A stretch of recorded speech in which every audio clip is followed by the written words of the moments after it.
Սպերջենի աստվածաշնչյան ընթերցանություն ամեն երեկո, հունիսի 17։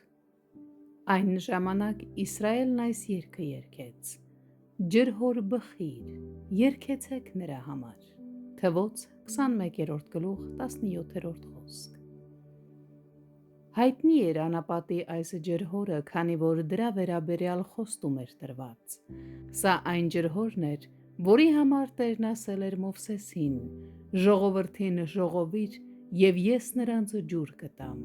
Թվոց 21-րդ գլուխ 16-րդ խոսք։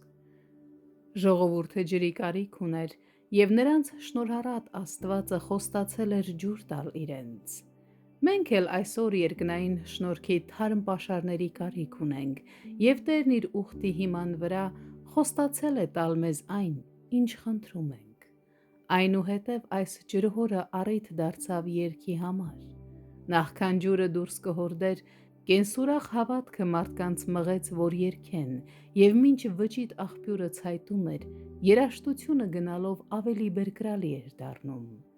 Նմանապես մենք էլ, որ հավատում ենք Աստծո խոստումներին, պետք է ցնծանք Տիրոջ կողմից մեր հոգու նորոգության հեռանկարներով և փորձառելով ու վերապրելով դրանք, պետք է համակրվենք սուրբ ուրախությամբ։ Արդյոք մենք ծարավ ենք։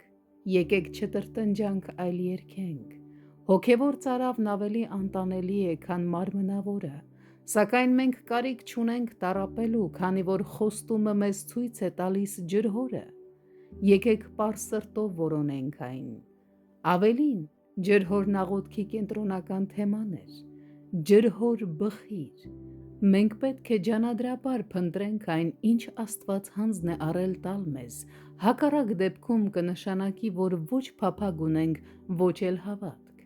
Եկեք այս երեկո խնդրենք, որ մեր Սուրբ Գրքի ընթերցանությունն ու աղոթքները դատարկ ձևականություն չլինեն, այլ շնորհքի աղբյուր մեր հոգիների համար։ Օթե Սուրբ Հոգի Աստվածը ներգործեր մեր մեջ իր կարող զորությամբ, լցնելով մեզ Աստծո ամբողջ լիությունով։ Եվ ի վերջո, ջրհորը տքնաջան աշխատանքի առարկա էր։ Ժողովրդի ազնվականները քանդեցին իրենց ցուպերով։ Թվոց 21-րդ գլուխ 18-րդ խոսք։ Տերը ցանկանում է, որ մենք ակտիվ լինենք իր շնորհքը ձեռք բերելու հարցում։ Մեր ցուպերն այնքան էլ հարմար չեն ավազի մեջ փորելու համար, բայց մենք պետք է մեր լավագույն կարողությունների սահմաններում գործածենք դրանք։ Աղոթքը չպետք է անտեսվի, մեկտեղ հավաքվելը չպետք է թողնվի, և Աստծո կարգադրությունները պետք է հետևողականորեն կատարվեն։ Տերը պատրաստ է առատորեն տալու մեզ իր խաղաղությունը,